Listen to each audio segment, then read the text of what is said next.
Hello, कैसे हो आप सब। आज का जो मेरा टॉपिक है वुमेन हाइजीन से रिलेटेड है। आज मैं बात करने वाली हूँ पीरियड के बारे में। पीरियड में ज़्यादा ब्लीडिंग के क्या कारण हो सकते हैं, इससे बचने के लिए क्या करना चाहिए। पीरियड के दौरान अगर आपको बार बार पैड चेंज करने की ज़रूरत पड़ रही है, रात में उठकर पैड बदलना पड़ रहा है, बार बार कपड़े स्टेन हो जा रहे हैं, बेडशीट स्टेन हो जा रहा है, तो ये एबनॉर्मल पीरियड हो सकता है। ऐसे में आपको डॉक्टर से कंसल्ट ज़रूर करना चाहिए।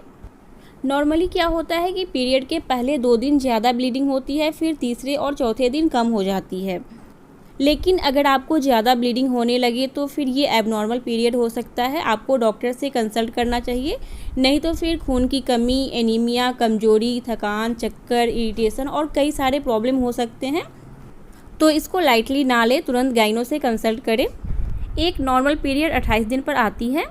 3 से 5 दिन तक एवरेज ब्लीडिंग होता है। 30 से 40 ml की ब्लीडिंग एवरेज होती है। पहले 2 दिन में ज़्यादा होती है, फिर तीसरे और चौथे दिन कम हो जाती है। एक पैड में लगभग 5 ml तक ब्लड सोक होता है। अगर आपको दिन में 3 से 4 पैड चेंज करना पड़े तो ये नॉर्मल है, लेकिन अगर ब्लीडिंग 80 ml से ज़्यादा हो, आपको बार बार पैड चेंज करना पड़ रहा है, तो ये एबनॉर्मल हो सकता है। और कम हो लेकिन 5वें दिन, 6ठे दिन और 7वें दिन तक होता रहे तो ये भी एबनॉर्मल है। तो आपको डॉक्टर से कंसल्ट करना चाहिए।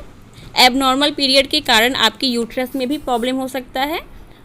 अगर एबनॉर्मल पीरियड है तो डॉक्टर आपको अल्ट्रासाउंड की भी एडवाइस कर सकते हैं। तो अगर आपको एबनॉर्मल लगे तो आपको डॉक्टर से कंसल्ट करना चाहिए। लेकिन नॉर्मल कंडीशन में भी किसी किसी को पहले और दूसरे दिन फ्लो ज़्यादा होता है, किसी को कम भी हो सकता है। तो ऐसे में क्या करें कि स्टेन का डर ना हो। तो आज मैं बात करने वाली हूँ एक ऐसे प्रोडक्ट के बारे में जो कि 3 गुना फास्टर एब्जॉर्प्शन एंड प्रोटेक्शन देता है। मैं बात कर रही हूँ एवर्टीन के skin thin premium sanitary pad के बारे में। एवर्टीन इज फेमिना पावर ब्रांड। ये बहुत ही ज़्यादा अफोर्डेबल भी है। आपको 280 mm के 7 XL पैड्स मिलेंगे ओनली 60 रुपीज़ में। तो ये तो हो गया इसका आउटर पैकेजिंग। अब मैं आप लोगों को पैड दिखाती हूँ। ये देखिए 7 पैड्स है इसमें टोटल, और ये इस तरीके से रैप्ड है। यह 8 घंटे तक प्रोटेक्शन देता है। इसके इस्तेमाल से रैसेज की प्रॉब्लम नहीं होती है, स्मेल की प्रॉब्लम नहीं होती है। इसमें एडवांस ओडर कंट्रोल टेक्नोलॉजी है। आपने देखा होगा कि अगर हम नॉर्मल पैड का इस्तेमाल करते हैं तो कुछ ही टाइम के बाद पीरियड के ब्लड से स्मेल आने लगती है, लेकिन इस पैड के इस्तेमाल से ऐसा नहीं होता है, क्योंकि इसमें एडवांस ओडर कंट्रोल टेक्नोलॉजी है। इसमें क्लोरीन और आर्टिफिशियल डाइज नहीं है। इसमें फ्लो को 3 टाइम्स एब्जॉर्ब करने का पावर है। इससे लीकेज की प्रॉब्लम नहीं होती है। इसके इस्तेमाल से आपको लीकेज का डर नहीं रहेगा।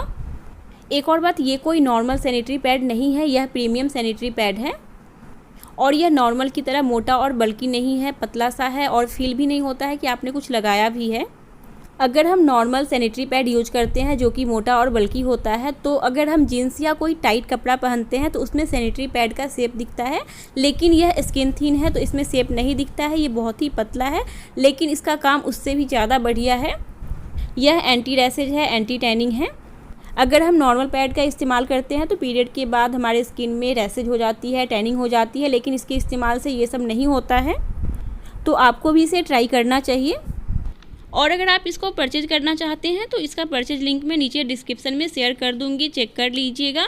आपको मेरा ये वीडियो कैसा लगा कमेंट करके बताइएगा। अच्छा लगा हो तो लाइक एंड शेयर कर दीजिएगा। और अगर आप मेरे चैनल पर नए हैं तो प्लीज़ चैनल को सब्सक्राइब कर लीजिए। Thank you.